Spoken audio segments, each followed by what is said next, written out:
Hello friends, मैं Nivedita astrologer vastu and tarot card reader. आप सबका अपने यूट्यूब चैनल एस्ट्रोवानी.नेट में तहे दिल से बहुत बहुत स्वागत करती हूँ।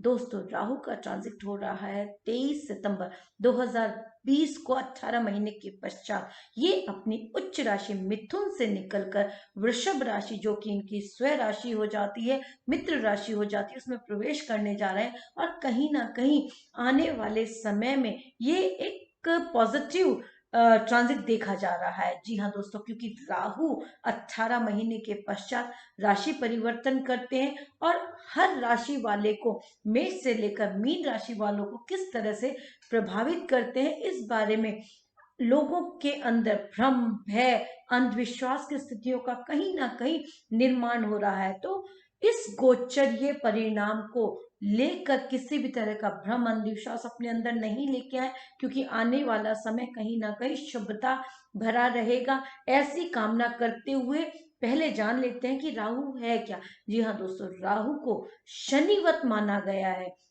जिस तरह से शनि का प्रभाव रहता है हम सबके जीवन के ऊपर, उसी तरह से राहु को जाना जाता है, देखा जाता है, क्योंकि राहु छाया है। कोई भी अनएक्सपेक्टेड एक्टिविटी जो घटित होती है वो राहु है।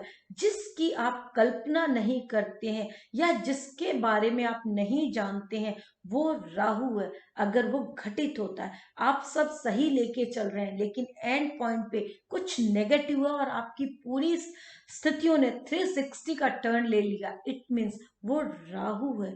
ये जो अचानक से आने वाली स्थितियों का आगाज आपके, हम सबके जीवन में हो जाता है, वो राहु है। क्योंकि राहु एक प्रॉपर प्लेनेट नहीं है। जब ग्रह सूर्य के चारों तरफ चक्कर लगाते हैं और उनकी छाया पृथ्वी पर आती है, तो वो जो शेडो है वो राहु है। इसलिए राहु को छाया कहा गया। यानी कि जिस ग्रह के साथ राहु हमारी जन्म पत्रिका में विराजमान होंगे, उसी के अनुरूप वो अपना परिणाम देंगे। क्योंकि कहीं ना कहीं उस ग्रह का प्रभाव हमारे व्यक्तित्व पे जरूर है और राहु भी उन्हीं के अनुरूप अपना कार्य करेंगे। क्योंकि शेडो है, तो जो प्लेनेट करेगा उसके अकॉर्डिंग, उसके प्रतिरूप ही उनका कार्य होगा। इसलिए डरे नहीं, भय की स्थितियों का आगाज अपने अंदर नहीं होने दे, अंधविश्वास को नहीं पाले, क्योंकि आपके प्लेनेटरी पोजीशंस के अकॉर्डिंग ही राहु का परिणाम रहेगा। जी हाँ दोस्तों, क्योंकि कहीं ना कहीं शनि हमारे कर्मों का लेखा जोखा रखने वाले हो जाते हैं और जिस तरह के हमारे कर्म होते हैं उनका प्रतिरूप ही तो हमारा व्यक्तित्व है। अगर हमारे कर्म सही हैं तो हमारे लिए राहु सकारात्मक होगा। अगर हमारे कर्म कहीं ना कहीं थोड़े से नेगेटिव, थोड़ा सा किसी को हार्म करने वाले, या कहीं ना कहीं स्वार्थवश है, या कहीं ना कहीं वो अनएक्स जिनको हम स्वीकार नहीं करना चाहते हैं, इस तरह के, या जो सोशल एक्सेप्टेंस नहीं रखते हैं, अगर इस तरह के कर्म हमारे हैं, तो फिर जरूर सोचना चाहिए कि राहु हमारे लिए किस तरह का परिणाम लेके आ रहे हैं। इस कोरोना काल में आपने देखा कि कुछ लोग बने, कुछ बिखरे। जिनका काम मेडिकल से रिलेटेड था, अचानक से उनके कामकाज में ग्रोथ देखी गई।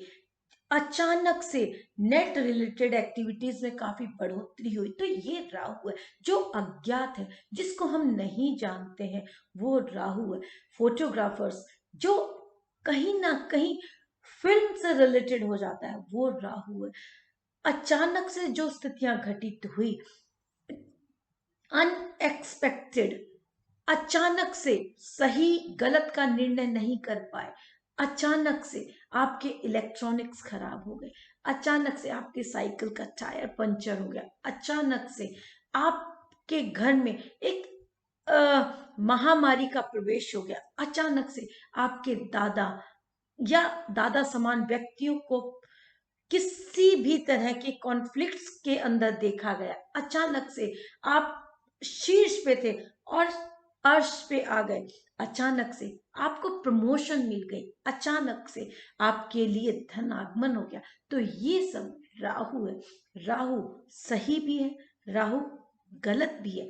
जज करें कि आपके काम कैसे हैं, क्योंकि जो आपके नियत कर्म होते हैं वो कहीं ना कहीं आपके राहु को प्रभावित करने वाले हो जाते हैं। एक दिन में कोई भी चीज किसी को प्रभावित नहीं करती है, लेकिन जो एक्यूमुलेशन है हमारे कर्मों का, जो हमने इकट्ठा किया है, हमारे जो संग्रहित किए गए काम है, वो कहीं ना कहीं हमें प्रभावित करते हैं और उन्हीं का परिणाम हम भुगतते हैं, भोगते हैं कि हाँ ये सही है, ये गलत है। इसलिए राहु के लिए भ्रम की स्थितियों को, अंधविश्वास की स्थितियों को लेकर नहीं चले। ये बहुत बहुत सही और बहुत उच्च पदों पर पहुंचाने वाले हो जाते हैं, क्योंकि अगर ये किसी भाव में बैठे हैं, उस भाव के भावपति की स्थिति क्या है उसके अकॉर्डिंग रिजल्ट देने वाले हो जाते हैं। गुरु के साथ बैठते हैं तो चांडाल योग बनाते हैं, लेकिन अगर गुरु उच्च के हैं, अच्छे भावों में विराजमान है, केंद्र त्रिकोण में विराजमान है, तो समझिए ये राहु चांडाल योग नहीं बनाएंगे। ये कहीं ना कहीं वो सुंदर स्थितियों का आगाज आपके लिए करेंगे, जो उत्थान क्रिएट करेगा, जो आपके लिए शीर्षस्थ पदों से सहयोग दिलाएगा। ये आपको कहीं ना कहीं धन की उच्चतर स्थितियों तक लेकर जाएगा। तो ये राहु गुरुवत आपको रिजल्ट देने वाला होगा। जरूरी हो जाता है कि आपकी हॉरोस्कोप में राहु की स्थिति क्या है, वो किन भावों में विराजमान है। राहु को 6, 8, 12 में भी अच्छा कहा गया है, क्योंकि ये भाव कहीं ना कहीं हॉरोस्कोप में थोड़ा सा नेगेटिव प्रभाव के लिए जाने जाते हैं, लेकिन इन भावों के अंदर राहु को अच्छा कहा गया। इसलिए जरूरी हो जाता है कि राहु किस अंश पे है, किस नक्षत्र में है और जिस भाव में वो बैठे हैं उस भाव के भावपति की स्थिति क्या है, तो राहु अपना रिजल्ट निर्धारित कर देते हैं हमारे लिए। अगर राहु हमारी पत्रिका में अच्छी स्थिति में विराजमान है तो डरिए नहीं, ये आपके लिए शुभता लाने वाले रहेंगे, आपके लिए सुंदर स्थितियों का निर्माण करने वाले रहेंगे। अगर आप बिना बात में किसी तरह की नेगेटिविटी बिना जाने क्रिएट करते हैं, तो फिर आपने एक पॉजिटिव राहु को भी नेगेटिव राहु में कन्वर्ट कर दिया, क्योंकि जो वाइब्रेशन आपने क्रिएट की, जो ऑरा आपने क्रिएट किया, वो कहीं ना कहीं नेगेटिव हुआ। इसलिए जरूरी हो जाता है कि कई बार स्थितियां आपके अनुरूप नहीं है, लेकिन आपके प्रयास सकारात्मक है, तो फिर आपके लिए डिलेज हो सकते हैं, क्योंकि राहु शनिवत काम करता है तो डिले क्रिएट हो सकते हैं, लेकिन सब्र का फल मीठा होता है, तो वो डिलेज भी कहीं ना कहीं आपके लिए शुभता लाने वाले रहेंगे। जो लोग शॉर्टकट्स के अंदर काम करना चाहते हैं, जो लोग जल्दी परिणाम चाहते हैं और जल्दी परिणाम के चक्कर में वो कहीं ना कहीं इस तरह का इन्वेस्टमेंट कर देते हैं जो कि उनकी पूरी स्थिति को अस्त व्यस्त कर देता है, तो वो अधीरता उनके लिए नकारात्मकता लाने वाली रहती है। इसलिए जरूरी हो जाता है कि पहले आप अपने राहु को जाने, आप अपने कामों को जाने कि आपके काम किस तरह के हैं, और फिर आप सही और गलत का निर्णय करें। और इसके पश्चात भी यदि आप जानते हैं कि हाँ मैं सही कर रहा हूं, मेरे काम सही हैं, क्योंकि आपको ही पता होता है कि आपके काम किस दिशा में जा रहे हैं। आपसे बेहतर कोई नहीं जान सकता है कि आपके कर्मों का लेखा जोखा क्या रहेगा, ये सही है या गलत है। हमारी कॉन्शियस जानती है कि सही क्या है और गलत क्या है। अनएक्सपेक्टेड होने वाले को कई बार आप पहले से जान लेते हैं, ये राहु है। अचानक से जो आपकी इंट्यूशन बोलती है, ये राहु है। कई बार स्थितियां ऐसी होती हैं जिनके अंदर आप नहीं जाना चाहते, और उनके बचाव के लिए आप अपने आप को सिक्योर कर लेते हैं, तो ये राहु है। राहु को यदि समझना है तो आप अपने दादा के व्यक्तित्व को देखें, क्योंकि राहु दादा जी के रूप में उनकी करेक्टरिस्टिक को यदि आप जान लेते हैं तो आप अपने राहु को जान लेंगे, क्योंकि कहीं ना कहीं जो दादा दादावत जितने भी बड़े लोग होते हैं, वो कहीं ना कहीं हमारे लिए किस तरह से जीवन में प्रभावित करने वाले होते हैं, वो राहु को दर्शाते हैं।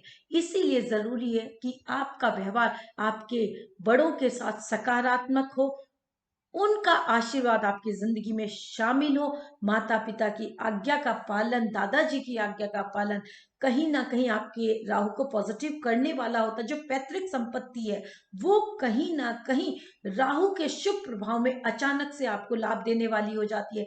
जो आपके शेयर इन्वेस्टमेंट है वो अचानक से आपको लाभ देने वाले हो जाते हैं, ये राहु है।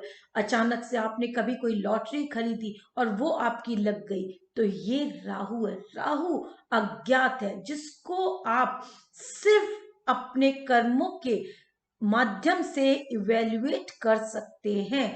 बहुत अच्छा तरीका है कि आप सबसे पहले अपने आप को इवेल्युएट करें कि आपकी डायरेक्शन क्या है, आपके लोगों के साथ संपर्क क्या है, आपका लोगों के साथ व्यवहार क्या है। वो ही बता देगा कि आपका राहु आने वाले समय में आपके लिए क्या परिणाम लेके आ रहा है, क्योंकि वो एक दिन में एक्यूमुलेट नहीं हो सकता।